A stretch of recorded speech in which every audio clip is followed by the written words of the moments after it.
Can you name the 3 Spider-Man Tom Holland movies? Yeah. Should I just go on faith? Yeah. Oh. Spider-Man, here he comes. Here he comes. That's number 1. Yep. Spider-Man, and he's back. And the other one, the last one is the Goblet of Spider-Man. Hi there, I'm back with a new video. I have seen loads of bad movies in my lifetime, like Birds of Prey or The Marvels, that they look like masterpieces next to this one. Or was my small human brain not capable to understand this masterpiece that was unfolding before my very eyes? At least I had some of my brain cells left not to take my wife to Valentine's Day to see this one.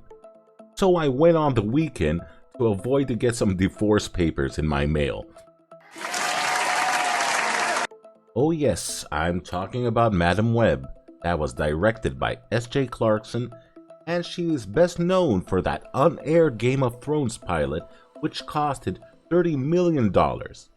And even George R.R. Martin himself deemed it as unwatchable. And if you have seen Madam Webb, you'll understand why this person shouldn't be directing anymore. When a lot of the action scenes were like spinning around in the room, giving you nausea. Even if this movie had like 4 screenwriters, this is possibly the worst dialogue I've ever seen in a film. If I had put the story in ChatGPT, I would have made a better script from this monstrosity.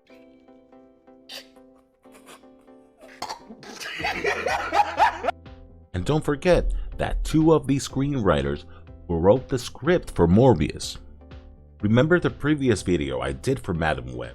They were estimating that this movie would make around like 25 to 35 million on its opening week. If you go to Box Office Mojo, you will see that it's nowhere near to those numbers. You'll just see 12.5 million. Probably the people couldn't understand this masterpiece. But at the same time, Dakota Johnson and Sydney Sweeney didn't understand that they were playing in a Sony Marvel movie, and not in the MCU, because both of them had tagged Marvel Studios on their Instagram posts. That's how much homework they did for their roles. They came in completely clueless. And what about the sites reviewing Madam Web? You have IMDb giving it a 3.8 out of 10, Metacritic 27 out of 100, and even Rotten Tomatoes, a 13% critic score and an all audience at 43% at the time I'm making this video. While at the same time we had top YouTubers practically not reviewing the movie, like Crick Stuckman spending 16 minutes making the rest of the reviewers look like internet trolls, just saying it's the studio's fault that the movie is bad. So is the movie as bad as the rest say it is? I'm afraid it's even worse. And they have been polite because of Sydney Sweeney. But I'm here to dissect this one, so spoilers ahead. Bad news, everyone! So the movie starts with Constance Webb, which is the head of an Amazonian research team, while at the same time being pregnant. This is probably a very smart person, because what could go wrong in a rainforest full of wild animals? They'll never attack a pregnant woman, of course. When she finds that special spider she was looking for, her partner Ezekiel kills everybody and leaves her wounded while taking that special spider. Like there weren't any other spiders with those special abilities in that rainforest. But lucky for her, some weird spider people came out of nowhere to save her, but she ends up dying anyways while giving birth to Cassandra. So this will go down in history as the worst rescue scene in cinema. Then we jump to 2003 where we see Cassandra working as a paramedic. Now, how did she got back to America? Did those weird spider people had any connections with the American Embassy or the US Border Patrol? You'll say that why I am asking such trivial questions. I'm probably being a nasty hater for this movie. How dare you! Then she learns that she has the powers of a clairvoyant after having a near-death experience while working. and Ezekiel has one too, of 3 spider girls killing him. This is the only point where we see the girls in costumes in a dream sequence just for 1 minute. Then Ezekiel decides that he should hunt down these 3 girls and kill them first before they kill him.